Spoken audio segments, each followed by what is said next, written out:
नमस्कार विद्यार्थी मित्रांनो, बघा खूप छान प्रश्न विचारलाय. पोलीस भरतीला PYQ स्वरूपात विचारलाय क्वेश्चन आहे. एका चौरसाची परिमिती 80 सेंटीमीटर आहे, बरोबर. चौरसाची परिमिती 80 सेंटीमीटर दिली, तर त्याचे आपल्याला क्षेत्रफळ विचारलंय. त्या चौरसाचं क्षेत्रफळ किती असेल, बरोबर. आपल्याला काय दिलंय ते आधी लिहून घ्या, गिवन डेटा लिहून घ्या, बरोबर. चौरसाची परिमिती, चौरस म्हणजे काय सगळ्यात आधी कन्सेप्ट समजून घ्या. ज्या चौकोनाच्या चारही बाजू या समान लांबीच्या असतात, बरोबर, त्याला आपण चौरस म्हणतो, बरोबर. चारही बाजू या समान लांबीच्या असतात, त्याला आपण चौरस म्हणतो. आपल्याला चौरसाची परिमिती 80 सेंटीमीटर दिली. चौरसाची परिमिती म्हणजे परिमितीचं एक सूत्र आहे पहा. चौरसाची परिमिती म्हणजे या चारही समान बाजू आहेत ना, चारही बाजूंची बेरीज असते, बरोबर.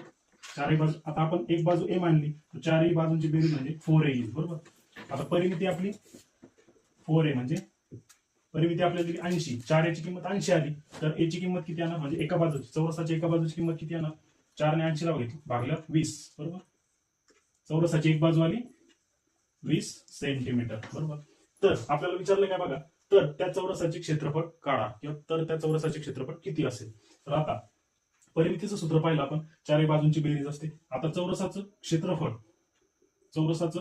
त्याचं सूत्र बघू आपण, बरोबर. चौरसाचं क्षेत्रफळ बरोबर जी बाजू असते ना, चौरसाची बाजू तिचा वर्ग म्हणजे त्या चौरसाचं क्षेत्रफळ असतं, बरोबर. आपल्याला बाजू किती आहे ए, बरोबर.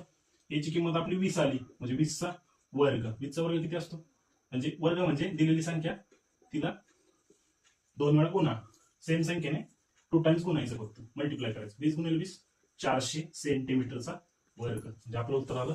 त्या चौरसाचं क्षेत्रफळ किती असेल, 400 सेंटीमीटर स्क्वेअर, 400 सेंटीमीटरचा वर्ग, म्हणजे ऑप्शन नंबर ए हे आपलं राईट आन्सर असेल, बरोबर. अशाच प्रकारच्या PYQ सिरीजसाठी आपल्या राऊरी मॅथ्स अँड रिझनिंगला नक्की फॉलो करा. धन्यवाद.